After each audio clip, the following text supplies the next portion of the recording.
저는 제 생긴 게 이 모양이고요. 이름은 이 시끄럽고 번잡한 세상 조용히 빈 마음으로 살아라. 그런 뜻으로 조용빈이 이렇게 지어주셨습니다. 저는 주로 이제 강의를 하고 있습니다. 많은 분들은 이제 저를 뵈면 이 사람을 연상합니다. 비슷합니까? 어디서 많이 봤다 하시는 분들은 노래 잘하시는 가수 이열 씨를 연상하는데 저는 이제 주로 이제 강의를 합니다. 오늘 제 주제는 뭐 리더십인데 여러분 다 아시는 것들입니다.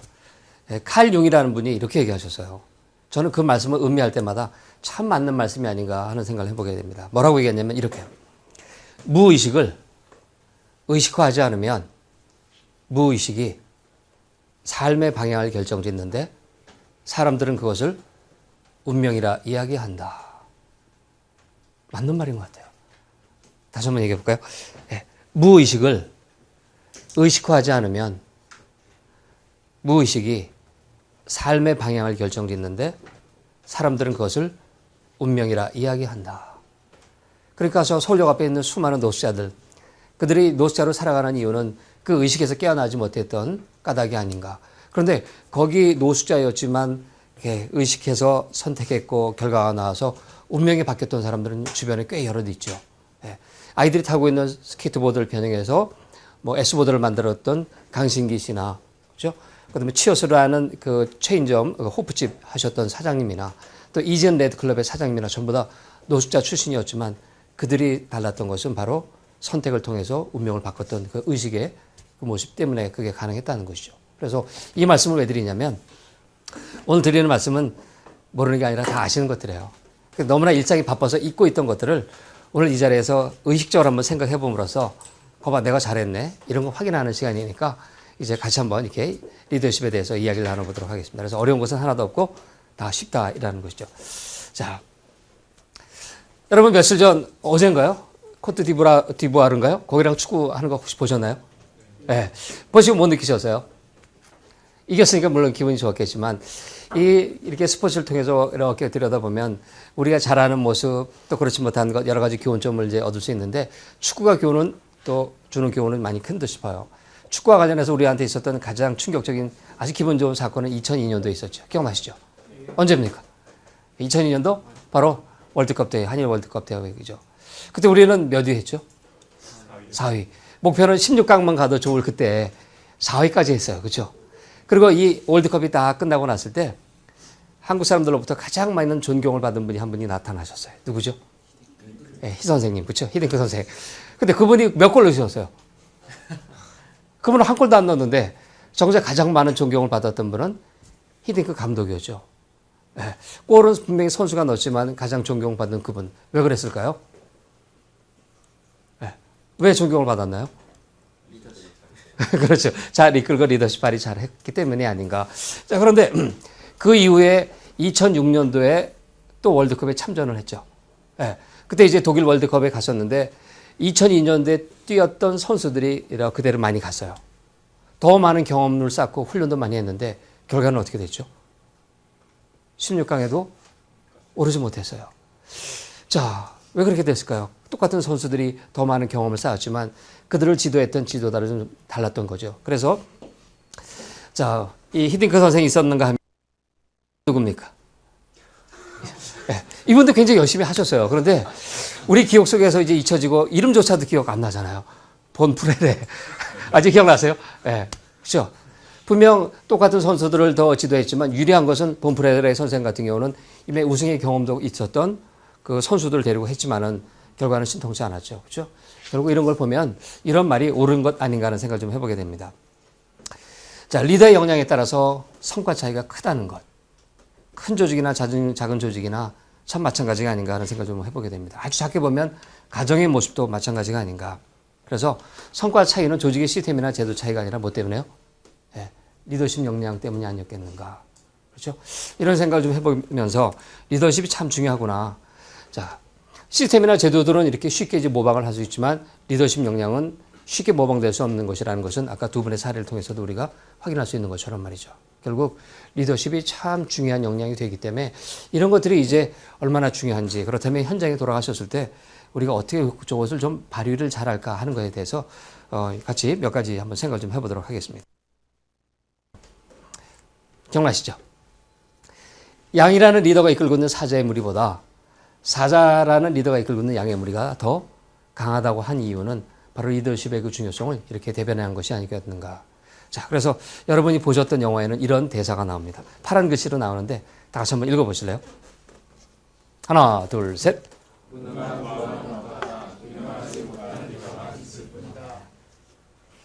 맞나요? 틀리나요? 전 음미하면 참 맞는 말이 아닌가. 누구든지 직원들은 약간 이렇게 부족하게 들어오지만 그 사람을 어떻게 이끌어주느냐라는 리더의 역량에 따라서 그들의 잠재 능력이 발현될 수도 있고 그렇지 못할 수도 있더라는 거죠. 그런 면에 있어서는 옳으신 말씀이 아닌가. 그래서 조직의 성과, 구성원의 운명을 이끄는 사람이 리더인데 그가 만약에 이런 책임도 없게 된다면 과연 그 조직은 어떻게 될까? 생각만 해도 오싹하죠. 네. 그래서 이제 크던 작던 분명 리더가 있고 구성원들이 있다면 그들을 이제 어떻게 한 방향으로 이끌어갈 것인가에 대해서 같이 한번 몇 가지 중요한 점들을 생각을 좀 해보도록 하겠습니다. 자, 그러면 이제 먼저 개념 정의부터 한번 해보도록 할게요. 여러분들이라면 뭐라고 정의하시겠습니까? 저는 여러분들이 이 질문에 대해서 답변을 쉽게 안 하는 이유를 참 잘 압니다. 왜냐하면 리더십 정의가 몇 개나 되죠? 네, 학자의 수만큼 많죠. 그래서 이 학자의 정의를 이야기하면 나머지 학자들이 서운해할까 봐 말씀 안 하시고 다 합니다. 그렇죠? 자, 그래서 이 흩어졌던 개념들을 이렇게 쭉 모아서 사전적으로 정의해보면 이렇게 정의할 수 있을 듯해요. 리더십이란 그렇죠? An ability that leads others. 결국 다른 사람들을 리드할 수 있는 능력. 그것이 리더십 아닐까.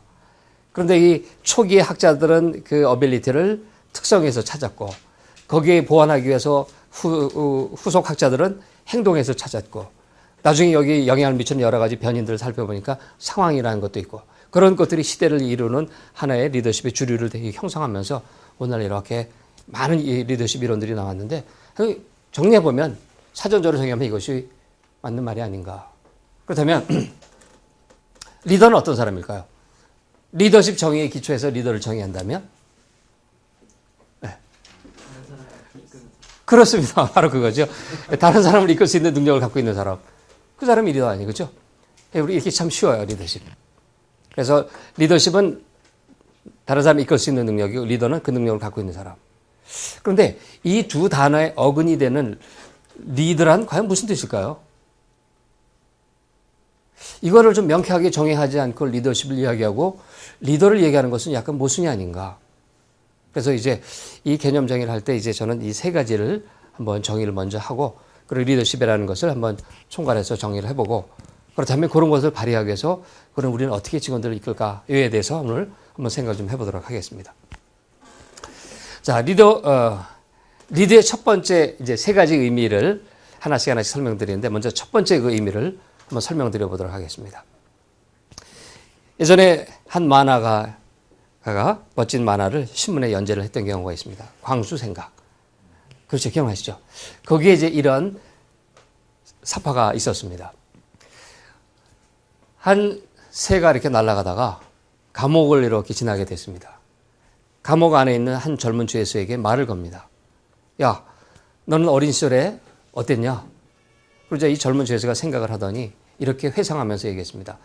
내 젊은 시절에는 다리가 불편해서 잘 걸을 수가 없었대요. 아마 다리를 조금씩 절었던 모양입니다.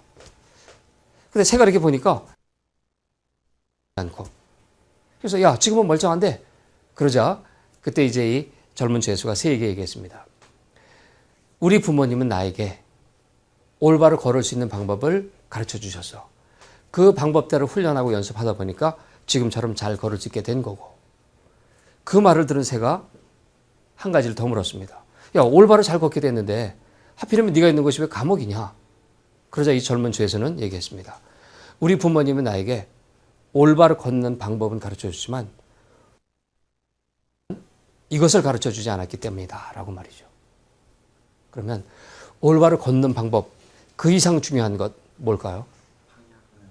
박수 한번 주십시오. 야. 예. 그렇죠?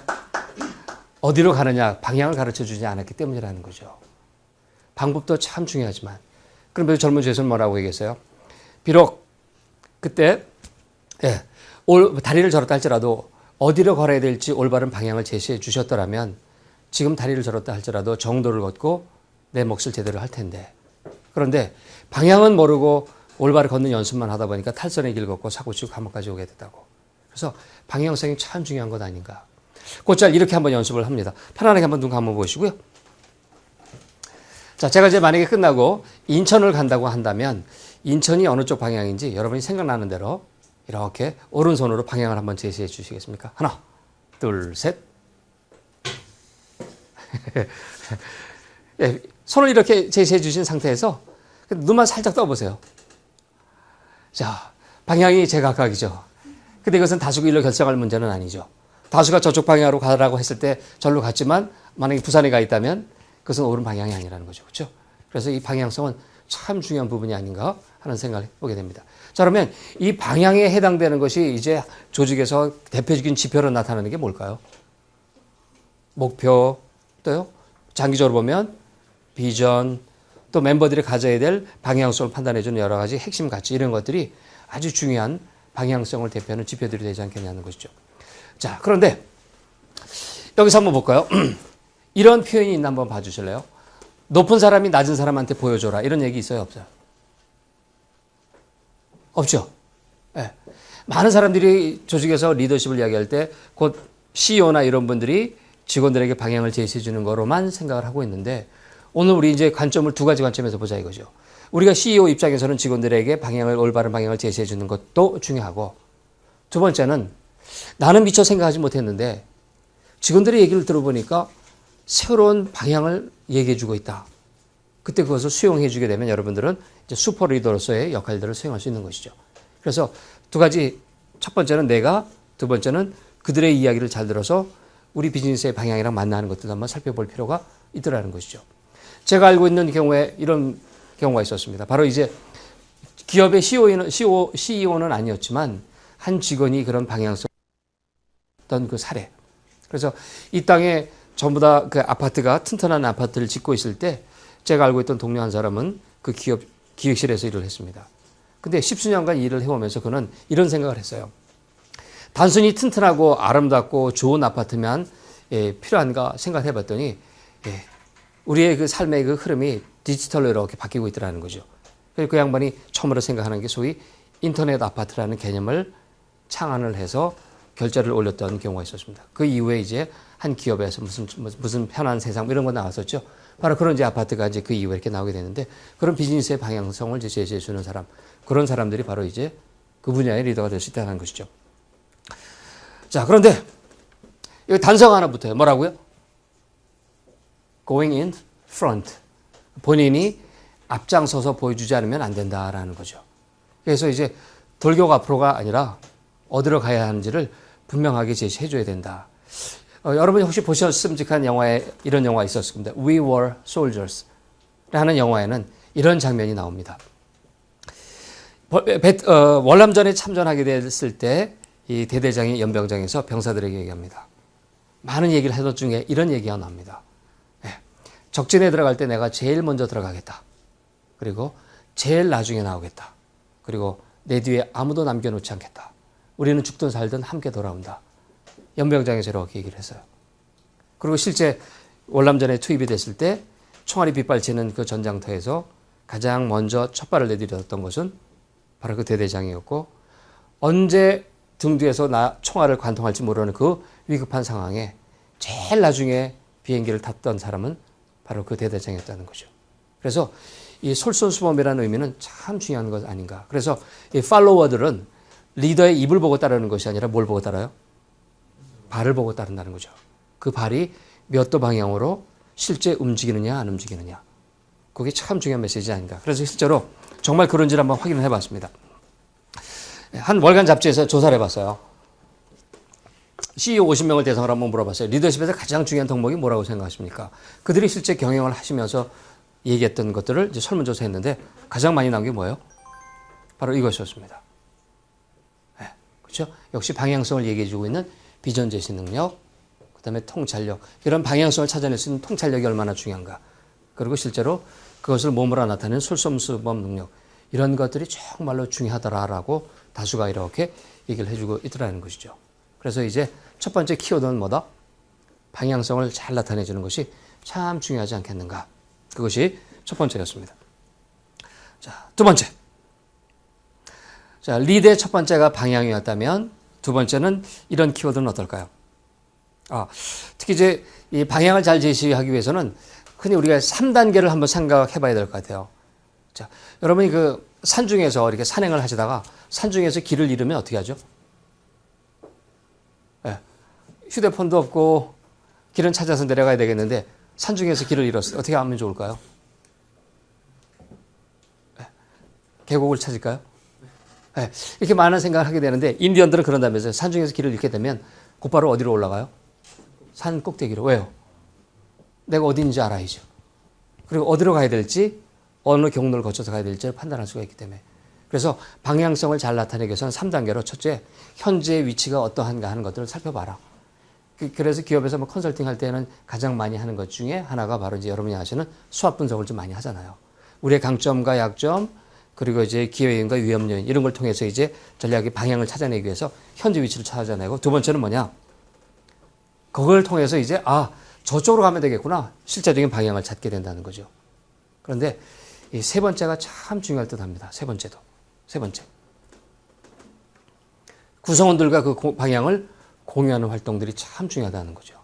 이 손자병법에는 전쟁에 이기는 5가지가 나오는데 그 중에 이제 한 가지가 뭐냐면 이런 게 있습니다. 상하, 동욕, 자승. 윗사람과 아랫사람이 동욕, 같은 욕심, 이것을 갖고 있는 팀들이 결국 승리한다는 거죠. 특히 이제 그 중에서 방향 공유와 관련해서 제가 이제 강조하고 싶은 것 중에 하나는 뭐냐. 내가 없어도 그 방향으로 갈 수 있도록 비전을 분명히 세워주는 것도 중요하고, 그 비전을 향해서 나갈 때 굳이 내 아이의 지시를 받지 않아도 판단할 수 있는 그런 안목을 가질 수 있도록 value죠. 가치. 이것을 공유하게 되면 참 편할 수 있다는 거죠. 그래서 이제 여기서 이 value에 대해서만 먼저 이제 강조를 한번 해보도록 하겠습니다. value가 무슨 뜻이죠? 가치. 자, 풀어서 얘기한다면 무슨 뜻이에요? 제가 알기로는 여러분들이 이제 실제로 많은 그 가치를 솔선수범하고 있다는 말씀을 듣고 참 대단하다라는 생각이 들었는데, 가치의 개념을 이렇게 한번 빗대어서 한번 표현을 해볼게요. 여기 이제 빌딩이 하나 있습니다. 높이는 20층입니다. 저는 이 옥상에서 바람을 쐬고 있었습니다. 기분 좋게. 근데 주변에 보니까 노인들이 가득 계셨어요. 그런데 맞은편 저쪽 보니까 한 10m 정도 떨어진 거리에 높이가 같은 쌍둥이 빌딩이 있었습니다. 같은 20층. 근데 옥상에는 보니까 환자들이 계셨어요. 기부스한 사람, 목발 짚은 사람, 수액병을 달고 있는 사람 등등등. 근데 잠시 후에 저쪽 건물에서 이런 소리가 들렸어요. 불이야. 그리고는 화염이 막 치솟았습니다. 그래서 저쪽 옥상에 있던 환자들이 굉장히 우왕좌왕하면서 우리 쪽을 향해서 살려달라고 아우성이었습니다. 그 모습을 보고 있던 우리 쪽 많은 사람들은 발을 동동 구르며 참 애타하는 것이었어요. 근데 잠시 후에 내 뒤통수가 막 뜨거워졌어. 왜요? 그 노인들이 나를 이렇게 물끄러미 바라보고 있었습니다. 근데 그 시선은 이렇게 얘기하는 듯 싶었어요. 네가 제일 젊으니까 가서 좀 데려와. 뭐 이런 시선은.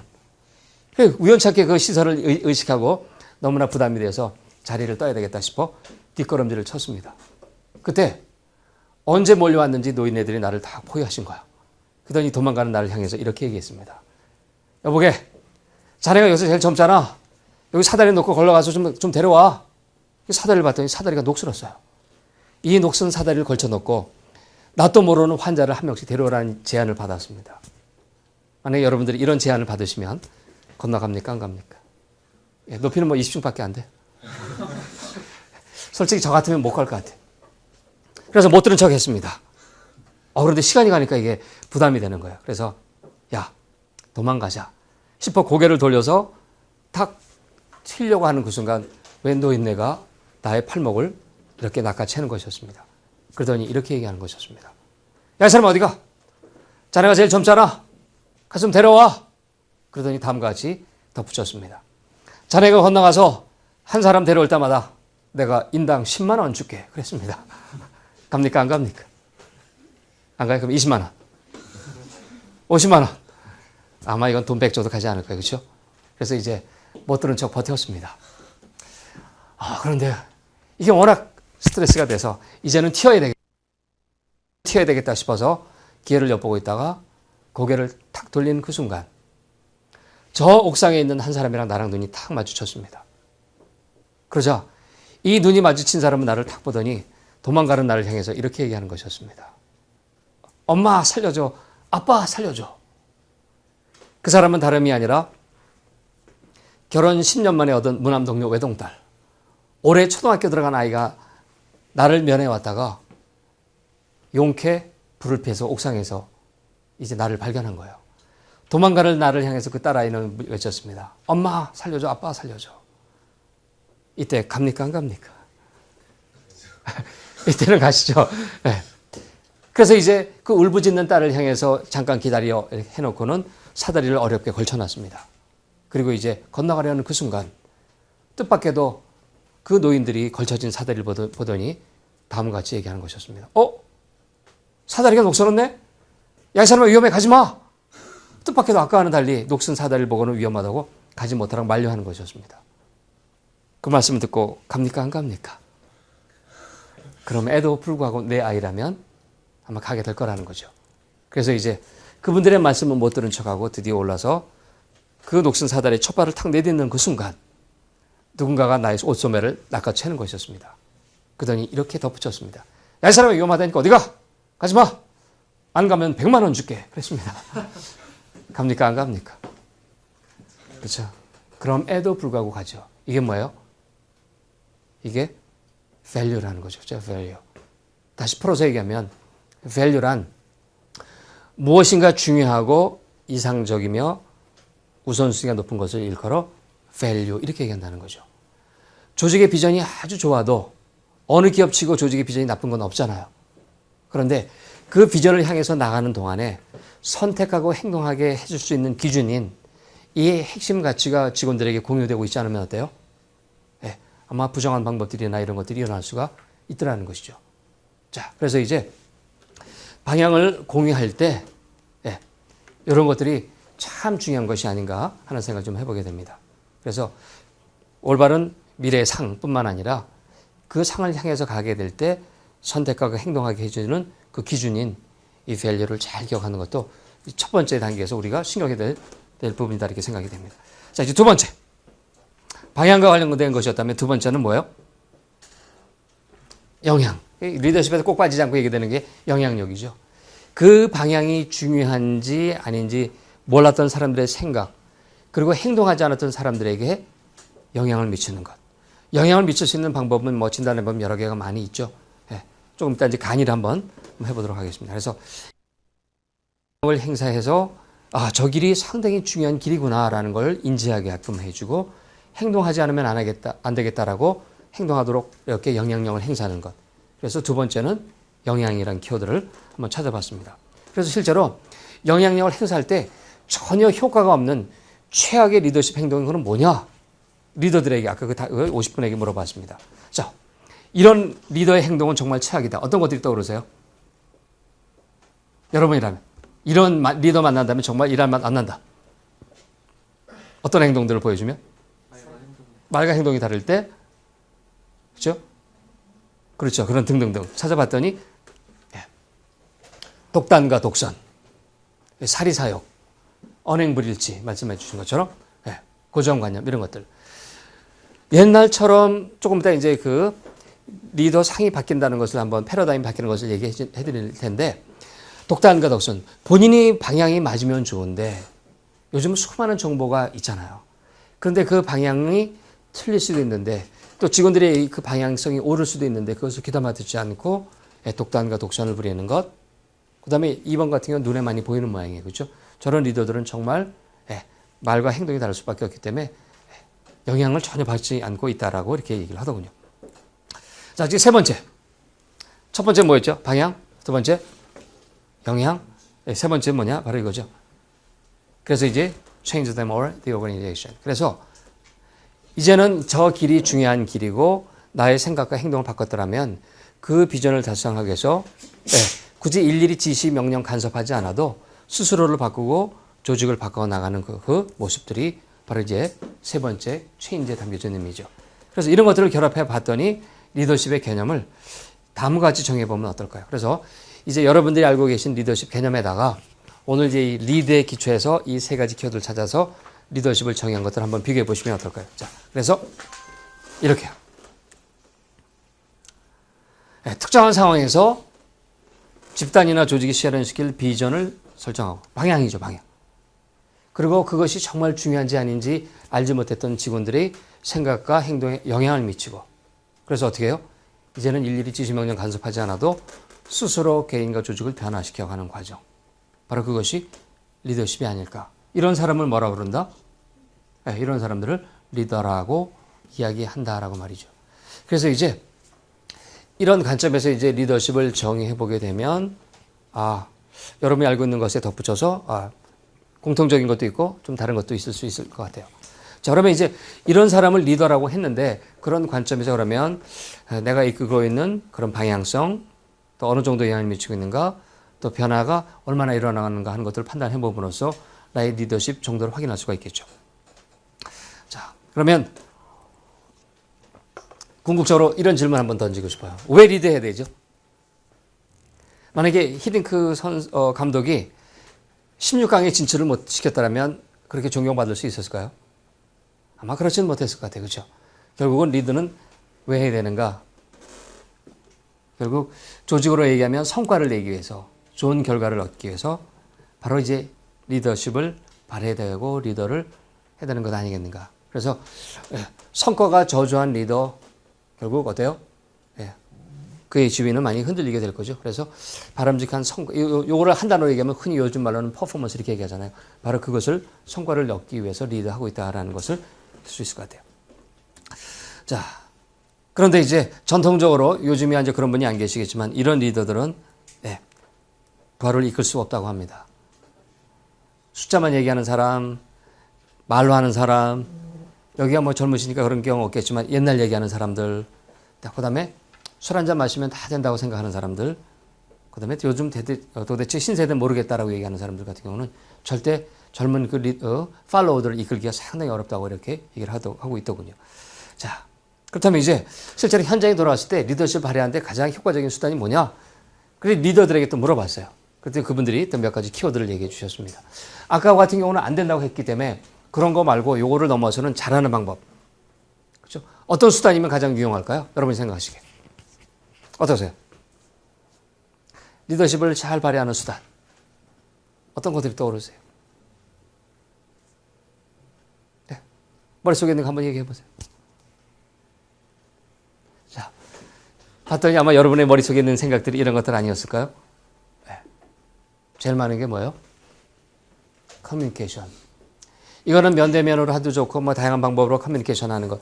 두 번째는 굳이 말은 하지 않아도 몸으로 비춰지는 그 모습을 통해서 올바른 방향으로 가고 있는가 하는 것. 이런 것들을 보여주고 있는 우리 주변의 리더들은 많이 있죠. 어떤 분들이 떠오르세요? 그런 분들의 모습들을 생각해 보면 이런 것들이 맞는 것 아니겠는가. 자, 그래서 이제 커뮤니케이션을 많이 해서 손해보는 리더는 없는 듯 합니다. 그래서 커뮤니케이션 하시고 그 다음에 입이 아니라 발을 버릇 딴다고 했으니까 솔선수범 참 중요한 것이고 모든 것을 다 끼워앉지 말고 그들이 스스로 의사결정할 수 있도록 필요한 것들을 넘겨주는 권한 위임도 필요하더라는 것이죠. 자, 결론입니다. 자, 그렇다면 이제 오늘 우리가 얘기하고자 하는 바람직한 리더상은 그럼 뭐냐? 뭐예요? 변화를 선도하고 두 번째는 성과를 창출하고 시키는 대로 하는 것이 아니라 알아서 하는 자립형 리더.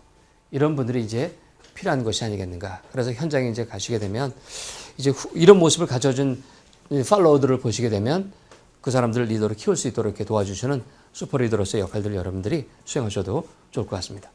자, 그렇다면 이제 리더들이 이런 활동을 하는 동안에 네 가지 역할들을 이렇게 수행을 하셔야 된다고 합니다. 그래서 이제 이 편을 이렇게 보시면 돼요.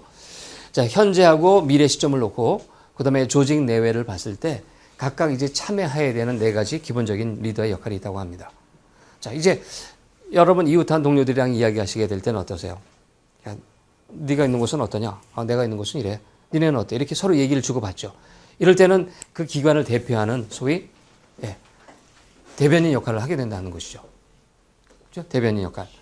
자, 그런데 이제 이것이 미래 시점으로 옮겨가서 그래서 우리는 이렇게 할 거야 라고 얘기할 때 그때 이제 미래 시점에서는 그가 해야 될 역할이니 방향 설정자의 역할을 해야 된다는 것이죠. 그래서 그러냐? 근데 우리는 이런 방향으로 좀 나가고 있어 라고 얘기해주는 방향 설정자. 그런데 미래를 위해서 이렇게 방향 설정자로 역할을 수행하려고 이렇게 안을 봤더니 직원들이 좀 부족한 것 같아요. 그럴 때 어때요? 예, 변화 추진자로서 솔선수범하는 리더 역할들이 필요하다는 거죠. 자, 그래서 이제 저런 방향으로 가기로 했기 때문에 나는 이렇게 변하는 모습을 솔선수범해서 보여주는 거죠. 그런데 직원들이 현재 시점에서 보니까 좀 많이 부족해요. 이때 필요한 역할이 뭐예요? 이때 우리가 흔히 얘기하는 뭐예요? 코치로서의 역할이 바로 이제 이때 이제 필요하더라는 것이죠. 그래서 커뮤니케이션을 통해서 그들이 미래를 준비하는 데 좀 부족한 것 같다 싶으면 코칭을 좀 해주시고, 그다음 방향을 모르면 방향 설정을 좀 해주시고, 이런 역할들을 이제 수행하시는 것들이 이제 기본적으로 해야 될 역할들이다라고 얘기할 수 있다는 것이죠. 자, 그렇다면 이제 이것도 한번 살펴보죠. 그러면 이제 옛날과 다른 그 리더십의 패러다임은 어떻게 달라지고 있는가? 자, 옛날에는 그 지위가 높은 사람, 직위가 높은 사람이 리더였죠. CEO. 그런데 이제 21세기 리더십에서는 직위가 아니라 뭐 중심이 될까요? 그죠? 능력. 그죠? 다시 말하면 그 능력은 전문가적 리더십. 그러니까 왜냐하면 방향을 제시해 주는 사람이 이제는 직위가 아니라 사람들이 갖고 있는 그 능력에서 기인하기도 하다 보니까 전문적인 범위 안에서 이렇게 얘기할 수 있다는 것이죠. 그 차이점이 그것이고, 그 다음에 옛날에는 높은 사람이 아랫 사람들에게, 팔로워에게 하다 보니까 하향식이었는데 반해서 이제는 어때요? 직급이나 직위에 상관없이 그런 전문가적 방향성만 제시해주면 되니까 이제는 전방위적으로 사방팔방. 그러니까 나를 중심으로 상사에게도 리더십을 발휘할 수가 있고 동료에게, 후배에게 이렇게 사방팔방 해주는 전방위적 리더십이. 옛날에는 아주 탁월한 리더 한 사람이 있었잖아요. 뭐 현대의 정주영 이런 분들처럼 한 사람이 그 방향성을 제시해줬다면 요즘에는 어때요? 네. 민주적이라는 거죠. 왜냐하면 방향을 알고 있는 사람은 전문가들이기 때문에. 그렇죠? 그 다음에 이제 면대면으로 만나서 리더십을 발휘했다면 이제는 어때요? 환경이 많이 달라졌죠. 그래서 언제든지도 영향을 행사할 수 있는 사이버 리더십으로 이렇게 그 체제가 많이 바뀌고 달라지고 있다는 것이죠. 그래서 이제 우리에게 요구되고 있는 것은 저런 모습들이 아니겠는가? 네. 자, 그렇다면 이제 커다랗게 이제 세 가지로 방향, 영향, 그 다음에 이제 변화라는 그 개념으로 이제 정리를 간단히 했고요.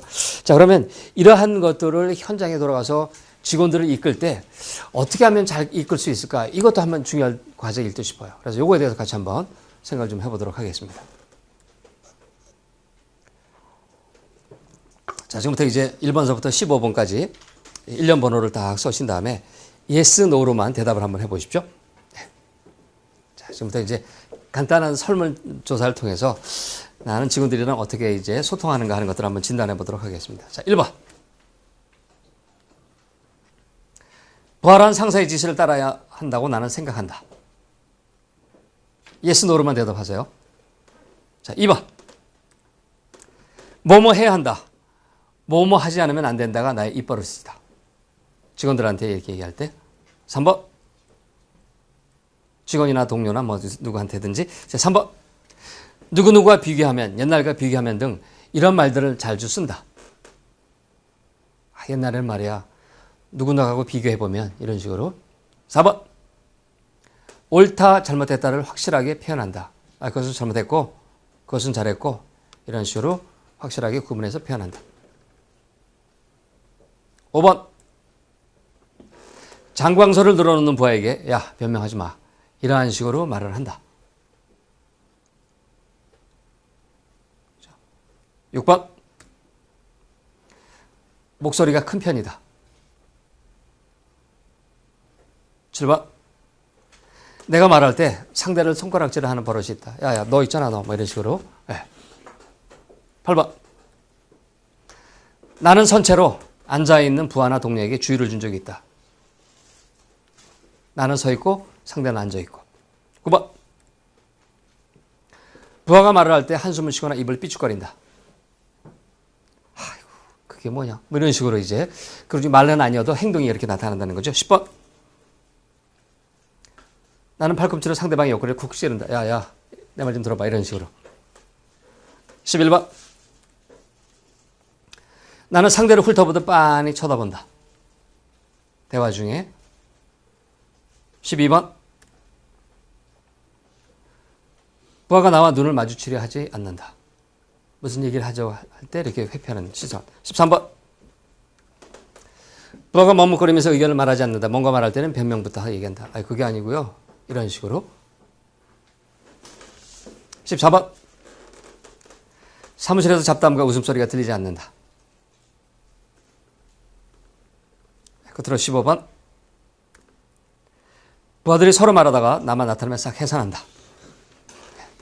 자, 그럼 지금부터 계산하는 방법을 말씀드리도록 하겠습니다.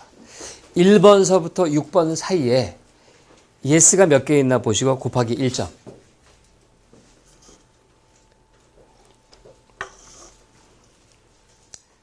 그 다음에 1번서부터 6번까지 곱하기 1점. yes 곱하기 1점. 다음에는 7번, 8번, 9번은 yes 곱하기 2점. 그 다음에 10번서부터 나머지는 yes 곱하기 3점. 그래서 합산을 하시면 됩니다.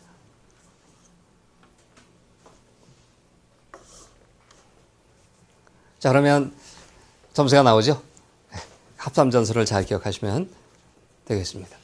자, 지금부터 이제 이 피드백을 좀 하는데 부탁드리는 말씀은 어떤 결과가 나와도 충격받지 마시고 그냥 담담하게. 자, 지금 이제 뭘 진단을 했냐면 일본에서 굉장히 그 문제가 되고 있는 파워하라형 리더의 모습을 진단한 겁니다. 그쪽 모습에 가깝냐 아니냐라는 것을 진단한 거예요. 자, 이것은 뭐의 약자냐면 소위 이제 파워 허래스먼트의 약자입니다. 그래서 권력이 있는 상사가 부하 직원의 인격을 침해하는 현상을 일컬어지 얘기하고 있는데 심지어는 우울증이나 자살하는 부하가 속출할 정도로 심각한 사회 문제가 되고 있는 모양이에요. 나는 선의로 한다고 하지만 팔로워들이 받아들일 때는 그 심적인 스트레스가 엄청나게 커서 그런 상사들 이렇게 만나면 굉장히 심적 고통이 굉장히 큰 모양입니다. 자, 그러면 이제 여러분의 그 진단 그 결과를 놓고 한번 보도록 할게요. 0점에서 2점 사이. 물론 이제 자가 진단이긴 하지만, 자, 이 정도 되신 분들은 굉장히 안심하셔도 됩니다. 그러니까 파워 허래스먼트를 하지 않는 아주 따뜻한 리더다라고 보시면 돼요. 그래서 혹시 같이 일하시는 동료나 후배들은 아주 마음 편안하게 얘기할 수 있는 그런 조건이 됐다. 그래서 아주 바람직한 모습이 아니겠는가. 자, 그 다음에 3점에서 8점. 그렇죠. 이제 이런 분들 같은 경우는 뭐냐. 앞으로 허래스먼트를 할 가능성이 높아지고 있다. 주의하라. 물론 해될 말은 해되지만 그 말을 어떻게 전달하느냐에 따라서 상대방이 받아들이는 정도가 다르기 때문에 이제 뜻은 좋은데 표현하는 방법이 문제가 있다면 그거는 연습을 해서 고치시면 됩니다. 아셨죠? 자, 이제는 손 안 드셔도 됩니다. 9점에서 18점 혹시 계시다면은 이미 파워 허래스먼트를 많이 할 가능성이 굉장히 높더라는 거죠. 그래서 이런 부하 직원들은 어떨까요? 그 기회에 눌려서 이 얘기를 하지 않거나 때로는 어때요? 이제 뭐 술집에 가도 안주 안 시켜도 되죠. 내가 이제 희생양이 되니까. 그래서 조심하셔야 될 것 같아요. 그렇죠? 그 다음에 이제 만약에 19점 이상이라면은 문제가 심각할 수 있다. 그래서 지금은 자가 진단 결과인데 만약에 직원들한테 이렇게만 해보십시오. 그러면 어떨까요? 편차가 없기를 이제 바라지만 자, 이런 문제가 될 수 있다는 거죠. 자, 그럼 지금부터 이제 사례를 갖고 한번 얘기를 좀 해보도록 하겠습니다. 자, 뭐냐? 우리가 무의식 중에 던지는 말 한마디가 이 팔로워들에게는 허래스먼트로 들릴 수가 있기 때문에 조심하라. 그러면 전혀 그들을 리딩할 수가 없더라는 거죠. 그럼 지금부터 이제 사례를 통해서 제가 봤던 두 CEO의 사례를 통해서 이제 어떻게 이끌까에 대해서 같이 한번 고민을 좀 해보도록 하겠습니다. 올바른 방향도 얘기됐고 영향력도 많이 행사를 하는데 그 과정에서 어떻게 이제 우리가 접근해야 될 건가를 한번 살펴보자 이거죠. 이제 두 분의 실제 여러분이 잘 아시는 CEO의 사례를 제가 말씀을 드릴 테니까 만약에 여러분들이 팔로워라면 저 두 분 중에 어느 분을 따르실까 하는 것을 한번 생각해 보시고 그리고 그들이 주는 교훈은 뭘까 하는 것도 한번 생각해 보시길 기대를 하겠습니다. 자, 그러면 이제 사례를 한번 말씀드리도록 할게요. 자, 이제 교육장에 이렇게 갔는데 연락이 왔어요. 그 회사의 사장님께서 직원들이랑 대화를 하고 싶어서 오셨으니까 시간을 좀 내어달라고. 그래서 저는 마침 텔레비전에 여러분이 다 아시는 분이에요. 텔레비전에서 보셨던 그 CEO가 딱 오셔서 직원들이랑 대화하는 모습을 우연찮게 뒤에서 보게 됐어요. K사의 사장님이셨어요. 전국에서 모였던 50명의 교육생들이 이렇게 앉아있을 때 사장님이 들어오시는 거예요. 제가 본 그대로를 한번 재연해 보도록 하겠습니다. 그 양반이 문을 열고 딱 들어오셨습니다. 들어오시더니 뒷줄을 딱 두고 들어오시더니 이렇게 얘기하는 것이었어요. 여러분 반가워요. 반가워. 내가 누구냐? 나 몰라? 나 사장이지 사장. 그래. 여기 현장에 있는 여러분이랑 대화를 하고 싶어서 왔으니까 우리 얘기 좀 하지 마. 나한테 하고 싶은 얘기 있으면 한번 해봐. 직원들이 얘기할 거야 안 할 거야? 아니요. 감히. 아무도 얘기 안 했습니다. 이 사람들 이렇게 기회 준데 얘기 안 해? 괜찮아. 아무 얘기나 한번 해봐. 그 애로사항 건의사항 있으면 얘기해봐. 괜찮아? 그러자 직원들은 사장이랑 눈 마주칠까봐 전부 다 고개를 탁 숙였습니다. 이 사람들은 참. 그랬더니 사장님께서는 이렇게 얘기했습니다. 박 이사, 그럼 명단 줘봐. 그랬더니 명단을 다 갖고 왔습니다. 그러더니 그 중에 한 사람 이름을 불렀습니다. 야, 김영철. 야, 김영철 어딨냐?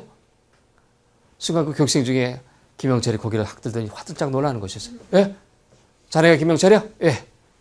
얘기해봐. 뭘요? 현장 애로사항이나 뭐 건의사항 있으면 얘기해봐. 괜찮아? 없는데. 괜찮아? 자꾸 사장님이 다그치자 그는 마지못해 얘기했습니다.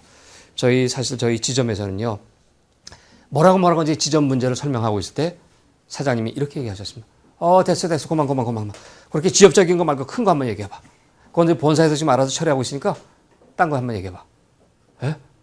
딴 거? 뭐요? 큰 거? 없는데요? 없어? 그러더니 싹 고개를 돌리더니 그럼 딴 사람이 한번 얘기해볼까? 얘기해봐. 조용히 했습니다. 그래서 사장님이 얘기했습니다. 그러면은 이번에는 여성이 한번 얘기해볼까? 야, 최미자 어딨냐? 최미자. 순간 아무 생각 없던 미자 씨 놀랐습니다. 네, 얘기해봐. 없는데요? 순간 사장님께서는 그래? 그럼 내가 몇 가지만 얘기하지 뭐. 그러더니 첫 번째 뭐라고 두 번째 어쩌고 세 번째 중얼중얼. 그다음 한 30분 정도 시간이 흘렀을 때 얘기했습니다. 끝으로 10번째 그러시더니 마지막으로 결론적으로 말씀드려서 그러더니 이렇게 해서 5분을 더 끌다가 35분 만에 탁 이제 말씀을 탁 맞추셨어요. 그러고는 이렇게 얘기하셨습니다. 현장에 있는 여러분이랑 이게 대화를 나누어서 얘기하고 있으니까 참 좋네. 그래요. 열심히들 하고 나 갈게. 에? 열심히들 해요. 탁 나가셨습니다. 그리고 문이 탁 닫혔습니다. 저는 그 뒤에서 그 모습을 보면서 야, 카리스마 넘치는 리더의 모습이라는 게 바로 저런 것이구나. 이렇게 생각을 했습니다. 참 멋있다. 근데 뜻밖에도 직원들의 반응은 그것이 아니라 여기저기서 에이씨 뭐 이런 소리만 들리는 것이었습니다. 자, 저는 생각했습니다. 참 멋있다. 뭔가 이렇게 크게 주장하는 그 리더의 모습이 나한테 부족한 모습. 참 저런 게 참 부럽다. 그런데 우연찮게 그 다음 주 저는 다른 기업에 가서 교육을 할 때였습니다. 바로 이제 사원에서 대리로 승진한 젊은 직원들 20명이 이렇게 앉아 있었습니다. 그때 연락이 왔습니다. 여러분이 잘 아시는 그 그룹의 회장님께서 승진을 축하하기 위해서 오신 거예요.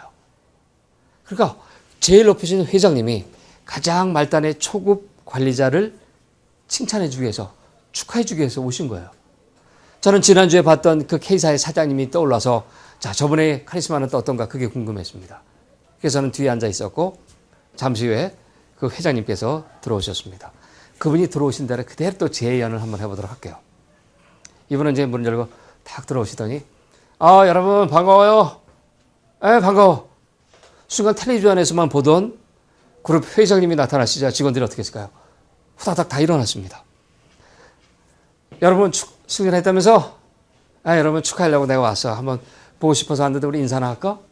하더니 일어서 있는 직원들에게로 다가가는 것이었어요.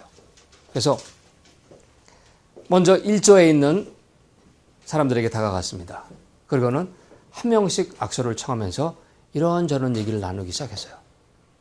그 중에 한 친구를 이렇게 딱 보시더니 이렇게 얘기하는 것이었습니다. 악수를 딱 하시더니 야, 이놈 참 잘생겼구나. 그래, 이름이 뭐냐? 그러자 그 직원은 얘기했습니다. 도아무개라고요. 그래서 그 말을 들었던 회장님께서 이렇게 얘기하는 거예요. 그래, 어디 도시냐? 성주, 양반이네? 그래서 이렇게 잘생겼구나, 임마. 아, 너 같은 친구가 있으니까 아주 든든하다. 뭐 내가 도와줄 거 없냐? 그러더니 어깨를 툭툭툭.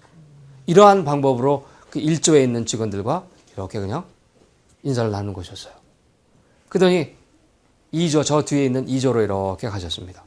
그러더니 또 이렇게 한 명씩이랑 앙수를 하는 것이었어요. 그런데 아직도 기억에 남는 그 장면.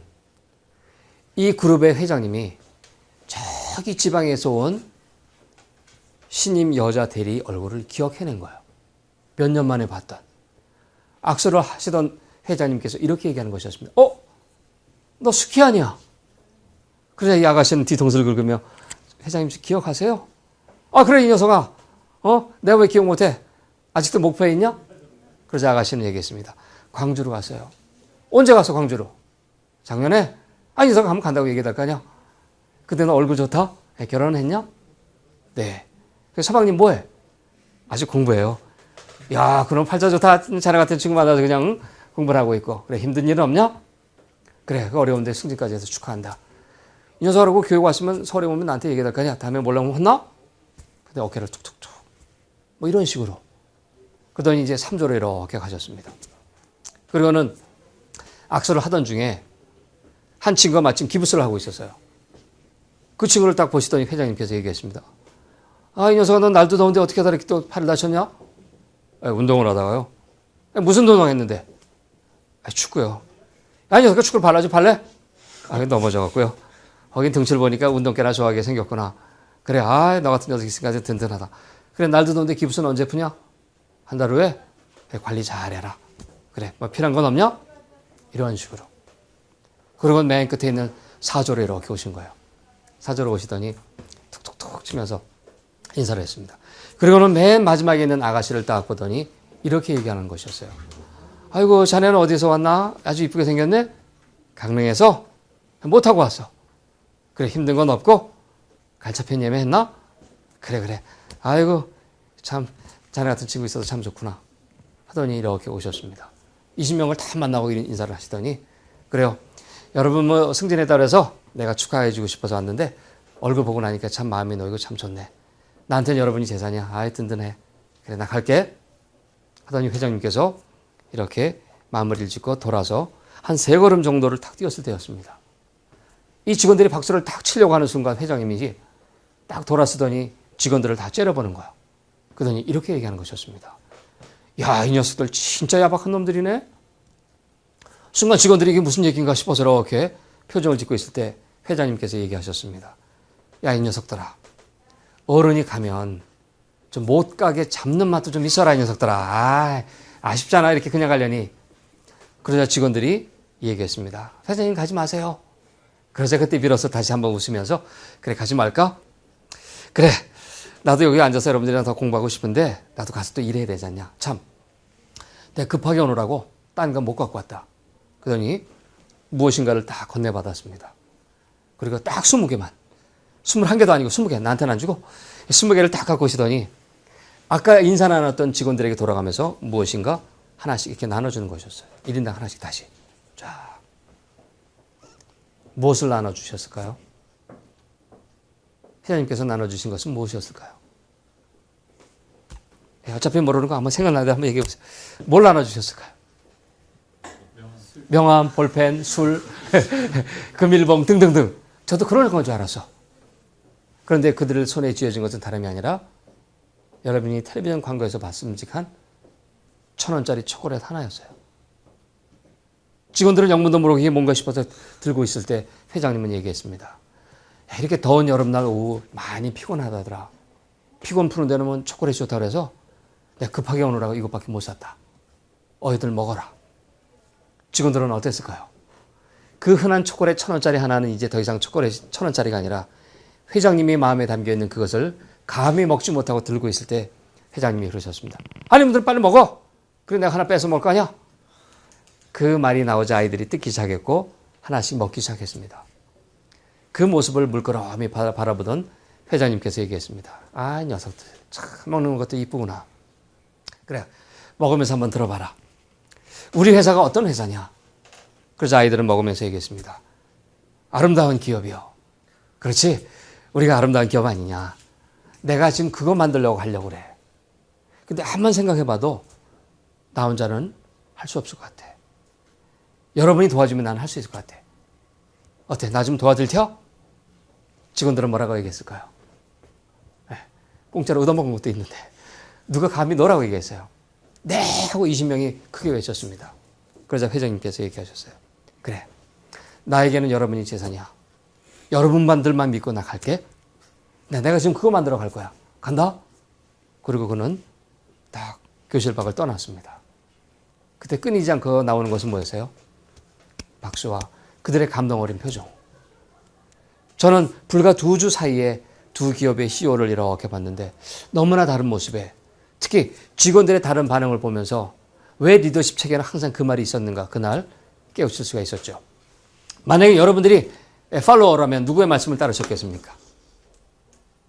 전자보다는 아마 후자의 회장님을 많이 선호하지 않았을까요? 네. 그래서 리더십 체계는 꼭 이런 얘기가 나오잖아요. 진정한 리더는 직원들의 마음을 움직이고 있다는 거죠. 좋은 비전을 설정을 해놓고 좋은 가치를 갖고 있지만 그들의 마음을 움직이지 않게 되면 머리조차도 돌지 않고 행동조차 일어나지 않을 거라는 거죠. 그래서 참 이상하게도 보면 리더십의 책에서는 꼭 이런 얘기들이 언급되고 있더라는 것이죠. 그렇죠? 그러면서 여러분이 잘 아시는 일본의 또 후지타 덴이라는 사람은 이렇게 얘기했습니다. 최소의 투자로 최대 효과를 올릴 수 있는 가장 좋은 방법은 인간 감정에 대한 투자다라고 말이죠. 뭐라고요? 최소의 투자로 최대 효과를 올릴 수 있는 방법은 인간 감정에 대한 투자다. 어쩌면 그 후자의 회장님께서 보여주셨던 모습은 이것이 아니었는가. 그 이후에 많은 후일담을 들어보니까 놀랍게도 이 회장님께서는 그런 방법으로 많은 소통을 통해서 직원들이랑 얘기를 하게 해주고 있고 그들과 나눴던 얘기들은 거의 지키고 있더라는 거예요. 얼굴을 기억하고 이름을 기억하고. 네. 그런데 그 이후에 사세가 이렇게 늘어나는 모습을 보면서 왜 직원들이 이렇게 업무에 몰입을 하는가 봤더니 그 리더가 보여줬던 그 마음의 문이 열렸던 까닭이 아니었는가 생각을 좀 해보게 됩니다. 자, 재밌게도 Lessons from the Top이라는 그래서 보면은 1등 리더의 자질들을 이렇게 조사를 해봤어요. 그랬더니 15가지 자질들이 이렇게 쭉 나오더라는 거죠. 그러면 지적인 능력, 명료한 사고, 폭넓고 해박한 사업 지식 이런 것도 있잖아요. 이런 것들이 분명히 있죠. 그런데 여기에 덧붙여 나오는 것들이 뭔가 봤더니 이런 것들이래요. 열정, 에너지, 커뮤니케이션 등등등. 이 2가지 분류를 나눌 수 있는 것을 살펴봤더니 첫 번째가 지적이고 기술적 측면의 자질이었다면 두 번째 뭐였어요?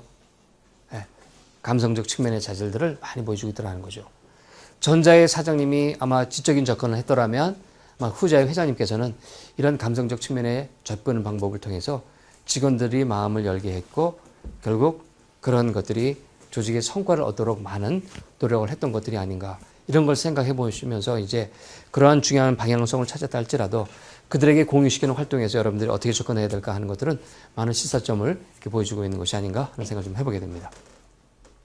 자, 이제 오늘 우리가 리더십에 대해서 여러 가지를 얘기했는데 3가지가 이렇게 키워드로 나왔었어요. 기억나세요? 첫 번째가 뭐예요? 방향. 두 번째? 영향. 세 번째가 변화다. 이런 것들을 해주는데 다만 접근 방법은 뭐를 움직여라? 마음을 움직여서 접근하는 방법이 참 중요하지 않을까. 그래서 최근에 이제 감성을 기초로 한 리더십에 대해서 많은 얘기를 하고 있는 까닭은 바로 이렇게 머리가 좋은 많은 사람들이 있어도 그 마음의 문을 열지 못하다 보니까 아마 그런 필요성에 의해서 감성 리더십을 많이 얘기하고 있는 것 아닌가. 자, 그러면 방향, 영향, 변화를 얘기했는데 그렇다면 방향 설정을 잘하는 리더들은 어떤 특성을 보여주고 있는가? 그렇죠? 영향력을 잘 행사하려면 어떻게 해야 될 것인가? 변화를 하기 위해서는 그럼 우리는 어떤 것을 신경 써야 될 건가? 이런 것들이 이제 우리가 풀어야 될 과제이기 때문에 남은 시간은 요거에 대해서 한번 여기에 덧붙여서 실제로 연구를 해봤더니 이런 것들이랍니다. 첫 번째, 현재 상황에 대해서 도전을 해라. 그렇죠? 자, 이 현재 상황에 도전 있어야 될 게 하나 있어요. 뭘까요? 문제의식이 필요해요. 문제의식이. 자, 문제의식이란 좀 그 정의를 풀어서 얘기하면 뭘까요? 문제의식이란 지금의 상태가 최선이 아니라는 사고방식. 그래야 도전할 수가 있으니까. 그렇죠? 그래서 현재 상황에 도전하기 위한 전제는 문제의식인데 그 개념은 지금의 상태가 최선이 아니라는 이 사고방식. 지금보다 좀 더 나을 게 무엇인가 있을 거라는 것. 그것이 바로 이제 방향을 찾는 데 첫 번째고요. 두 번째, 시야를 넓게 가져라. 그래서 이 많은 사람들을 만나시고 교류를 나누시고 다양한 방법으로 학습을 하시고 하는 이런 활동들은 상당히 중요하다는 것이죠. 여러분 잘 아시는 것처럼 엘빈 토플러가 뭐라고 문맹하고 21세기의 문맹의 개념이 다르다는 거죠. 문맹이 무슨 뜻이에요? 글을 읽거나 쓰지 못하는 게 문맹이잖아요. 근데 21세기의 문맹의 개념은 조금 바뀌었다면서요. 이렇게 바뀌었다는 거죠. cannot learn. 필요한데 새로운 거 안 배우는 사람들. 두 번째, cannot unlearn. un이 붙어서 지금은 쓸모없는 거 못 버리는 사람들. 세 번째, re가 붙어서 cannot relearn. 부족한 거 재학습하지 않는 사람. 이런 사람들이 21세기의 신문맹자라고 말이죠. cannot learn, cannot unlearn, cannot relearn. 자, 이런 것들을 하게 되면 이제 시야를 넓게 가질 수가 있다는 거죠. 그래서 많은 경험들을, 그래서 제가 제안하는 것 중에 하나는 뭐냐면, 나이 드신 분들을 많이 사귀세요. 이게 시야를 넓히는데 상당히 많이 좋습니다. 특히 삶의 멘토를 만나게 되면요. 네, 그들의 성공과 좌절의 이야기들을 가감없이 이렇게 들려줘요. 엄청난 시간들을 많이 줄일 수가 있기 때문에 삶의 멘토를 많이 만드십시오. 세 번째. 네, 아까 얘기해 주셨잖아요. 결단력. 그 기준에 벗어나는 것이었다면, 만약에 벗어났다면 일도양단하듯이 의사결정을 분명하게 하라. 그래서 결정되었으면 뒤돌아보지 말고 오직 그 본 곳에 매진하는 것이죠. 그 다음에 유연한 사고가 필요하다. 왜냐하면 아까 독단과 독선이 얼마나 무서운가는 여러분들이 아까 보셨잖아요. 방향성을 나 혼자만 찾아내는 것이 아니라 직원들에게 또는 동료들에게서 선배에게서 얘기를 듣고 나서 정말 그것이 옳은 방향이라면 그것을 수용할 수 있는 이 유연성이 굉장히 필요하다는 것이죠. 그 다음에 비전과 전략을 만들어내라. 그렇다면 우리 쪽에서 나가야 될 가장 바람직한 방향은 무엇이고 현재 상황에서 여러 가지 전략을 구사해 봤을 때 회피할 전략은 뭐고, 그렇죠? 예. 강화해야 될 전략은 뭐고, 보완해야 될 전략은 뭔가, 이런 것들을 만들어내는 안목들이 굉장히 필요하다는 것이죠. 예. 그리고 머리로서는 이런 것들이 이제 필요할 것 같습니다. 그 다음에 이제 방향 설정하는 잘하는 리더들은 그런 특성이 있다고 그랬고요. 두 번째가 이제 영향력 있잖아요. 영향력. 그렇죠? 이제 어떤 전문성을 갖고 이제 여러분이 영향력 행사하느냐, 뭐 얼마나 어떤 권위를 갖고 하느냐, 뭐 다양한 것이 있지만 영향력을 행사하기 위해서 이런 방법으로 접근하시면 좋다고 합니다. 자, 영향력 행사 잘하는 첫 번째 뭐가 있을까요? 아까처럼 다 맞춰보세요. 다 맞추셨는데 설득력이 있어야 됩니다. 그렇죠? 또요? 설득력? 또요? 또요? 친화력도 굉장히 중요할 거고, 그렇죠? 네, 또요? 솔선수범. 아주 좋습니다. 또요? 등등등. 첫 번째가 뭔가 봤더니 이러한 것들을 뭉뚱그려서 첫 번째 뭘 많이 알아? 커뮤니케이션을 많이 하라. 커뮤니케이션을 우리말로 하면 어떻게 바꿀 수 있던가요? 의사소통. 그렇죠? 자, 의사는 메시지인데 예, 통은 통할 통자를 쓰잖아요. 소자는 무슨 소자 쓰죠? 예, 의사소통이라는데 의사가 소통하라고 하라는데 예, 통은 알겠는데 소는 무슨 소자예요? 섬길 소자? 아, 섬기. 예. 섬기는 거. 예. 아, 엉성하게 돼 있는 거? 예, 예, 좋습니다. 또요. 소자를 이렇게 쓰게 되면 이렇게 쓰죠. 예. 소자는 이런 뜻입니다. 막힌 걸 트다 할 때 쓰는 트일 소자예요. 트다 않을 때 쓰는 트일 소자를 씁니다. 그러니까 통하기 전에 막힌 것부터 터야 된다는 거죠. 그래야 의사가 왔다 갔다 한다는 거죠. 그러면 막고 있는 게 뭔가를 가만히 한번 생각을 해보세요. 막고 있는 게. 대체로 보면 정서적인 부분에서 많은 것들이 막혀 있는 경우가 참 많아요. 그러려면 소통을 제일 먼저 잘 알기 위해서는 어때요? 불편한 마음의 짐을 정산하는 작업이 굉장히 중요해요. 그래서 미안하다고 사과하고 용서해주고 하는 것들이 그런 감정적 정리가 되지 않으면 통하기가 굉장히 어려워요. 조직이기 때문에 안 따를 수는 없어요. 그런데 그들이 갖고 있는 잠재 능력을 다 발휘하는 것이 아니라 맞춰주는 표면적 몰입밖에 안 일어나요. 받은 만큼만. 그래서 소를 먼저 잘 하신 다음에 통을 할 수 있도록 커뮤니케이션을 하셔야 라 이거죠. 자, 두 번째는 뭐냐? 근데 이때 의사소통이라고 했는데 의사, 그 메시지는 간결하게 하라. 예. 그래서 대체로 보면 많은 얘기를 하게 되면 그렇죠? 잔소리처럼 들릴 확률이 굉장히 높기 때문에 핵심 메시지만 간단하게 전달을 해라. 예. 간단하게. 그리고 주로 많이 좀 들으시는 것이 좋을 것 같고요. 자, 그런데 너무나 중요한 메시지다 그러면 어떻게 하라? 세 번째, 반복해라. 반복해서 강조해 주시면 되는 거죠. 예를 들면 비전이 그렇고, 예를 들면 나의 가치가 그렇고, 이러한 것들을 중요하다면 이렇게 많이 해 주시라는 것. 여러분 잘 아시는 뭐 교사라의 회장님 같은 경우는 그 말단에 있는 직원들까지 가서 그 비공식적인 자리에서 마시고 먹고 하면서 그들의 얘기를 듣고 자기의 철학을 전하는 이런 과정을 통해서 전 직원이 그런 방향성을 공유했기 때문에 상하 동역자성의 모습을 보여주고 있더라는 것이죠. 그래서 메시지는 주로 전달을 할 때 핵심적인 것만 반복해서 그리고 가능하면 들어라. 그리고 도전을 인정하라. 중요하다고 생각하지 못했던 것, 그렇죠?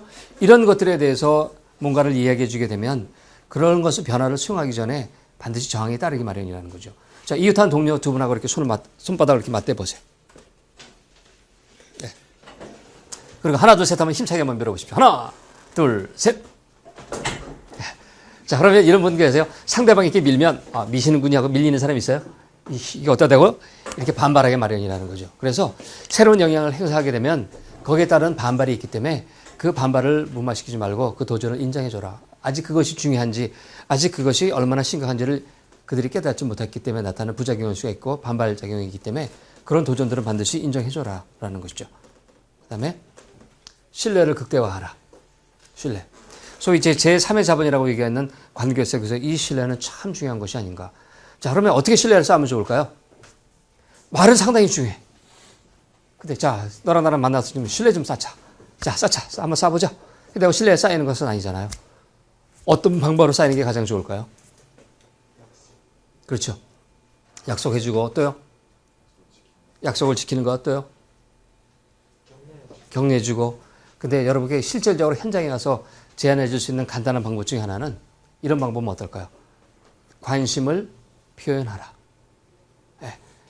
사소한 관심을 그들에게 갖는 게 중요한 게 아니라 관심을 표현하라. 그럼 그런 것들이 모여서 어디에 있어요? 네. 소위 이제 여러분 읽으신 책에 이렇게 나오잖아요. 감정은행 궤 좌에 이게 자산으로 형성이 된다는 거죠. 그래서 이제 돌아가셨을 때 직원들의 사소한 변화를 이렇게 관찰을 하신 다음에 그걸 얘기해 주는 거예요. 헤어스타일이 바뀌었는지, 귀걸이를 했는지, 옷이 바뀌었는지 등등등 아주 사소한 것이지만 그런 작은 것들이 반복이 될 때 어때요? 그런 마음들은 이렇게 하나의 나에 대한 호감 이런 것들로 자산으로 쌓일 수가 있다는 것이죠. 자, 다 경험해서 자, 그 다음에 과업의 크기를 생각해라. 영향력을 행사할 때 저마다 다른 그 과업들이 있기 때문에 자, 예를 들면 여러분 일 잘하는 후배 직원이 있고 그렇지 못한 직원이 있습니다. 중요한 일을 하게 될 때 누구한테 맡겨요? 일 잘하는 직원. 그럼 다음에 더 중요한 일이 생기면 누구한테 맡겨요? 일 잘하는 직원. 그럼 이 친구는 어때요? 바빠서 죽겠고. 일 못하는 직원은 한가해서. 그러니까 적절하게 과업을 조정해주는 작업도 굉장히 중요하죠. 일 잘하는 직원들이 만약에 과업이 많게 되면 어떻게 돼요? 아마 이탈하게 될 것이고 없는 사람은 또 없는 사람들을 불명하게 될 거죠. 그래서 과업의 크기를 적절하게 조정해주는 것도 필요할 듯 합니다. 자, 이렇게 해서 이제 이 영향력을 행사하기 위해서 고려해야 될 몇 가지를 한번 생각해 봤고요. 그 다음에 세 번째 뭐예요? 변화. 변화에 대해서 한번 얘기해 보도록 할게요. 변화. 자, 변화시키기 위해서 어떤 것들을 하면 좋을까요? 머리도 바꾸는 방법도 있고 정서적으로 접근하는 방법도 다 있어요. 그렇죠? 예, 그래서 아까 이제 여러 가지 얘기했지만 자, 이 사람은 이렇게 또 네 가지로 얘기를 해주고 있습니다. 여러분이라면 그들의 그 변화를 이루기 위해서 어떤 접근을 해보실래요? 상대방이 내 뜻대로 변하는 건 분명 쉬운 일은 아니지만 그렇다고 불가능한 것은 아니죠. 자, 그렇다면 이제 어떤 방법으로 그들을 올바른 방향에 갈 수 있도록 변화에 동참시킬 수 있을까요? 어떤 방법으로? 네. 봤더니 이렇게 첫 번째. 우리의 가치관에 호소하라. 그렇죠? 아까 그 밸류에 대해서는 그래서 아까 언급을 했기 때문에 정말 우리가 함께 할 때 해야 될 기준과 그렇지 못해야 될 그 기준들이 무엇인가 선택과 행동의 기준이 되는 자, 돈보다는 내 목숨이 중요했고 내 목숨보다는 아이의 목숨이 중요했던 그 선택에 기로했을 때 그 중요시 여기는 그것이 무엇인가 하는 것들을 생각해봐라 이거죠. 많은 기업들이 눈앞의 수익 때문에 정말 중요시 여겼던 이 밸류를 무시하면서 일어났던 그 많은 사건들을 여러분 경험하게 될 거라는 거죠. 다행스럽게 여러분이 현지에서 이렇게 많은 고생을 할 때 이 밸류 중심으로 자기의 그 사명을 찾고 일한다는 말씀을 듣고 이런 것들이 살아있구나라는 생각을 해봤는데 바로 그런 것들이라는 거죠. 그 다음에 두 번째가 가급적 많은 자유를 부여하라. 그렇죠? 그래서 이제 충분히 영향력이 행사가 됐으면 또 그 방향성이 제대로 인지가 됐다면 그들이 스스로 알아서 할 수 있게끔 자율성을 많이 부과해 주는 것. 다만 거기에는 책임도 이렇게 분명하게 주어져야 자기 행동에 따른 그 결과를 스스로 책임질 수가 있겠죠. 예. 방임하지 말고 가능하면 책임에 기초해서 많은 자유를 부여하라. 그리고 격려하고 칭찬하라. 그래서 상담학자 레리 크랩이라는 사람이 얘기했습니다. 인간을 성장시키는 것은 꾸중과 비난이 아니라 뭐예요? 칭찬과 인정이다라고요. 참 쉽지 않습니다. 잘못한 모습을 보면 한마디 하고 싶어요. 이게 인간의 마음이잖아요. 그래서 이거를 잘하기 위해서는 첫 번째 여러분이 하셔야 될 게 뭐냐면 본인의 부정적 감정을 절제하는 노력이 굉장히 중요합니다. 이것이 안 되면 어때요? 저건 이루어질 수 없어요. 예. 그래서 그 원하지 않은 결과가 나왔을 때 그때 생기는 본인의 부정적인 마음을 보고 곧바로 피드백하지 마시고 본인의 감정부터 정리를 하세요.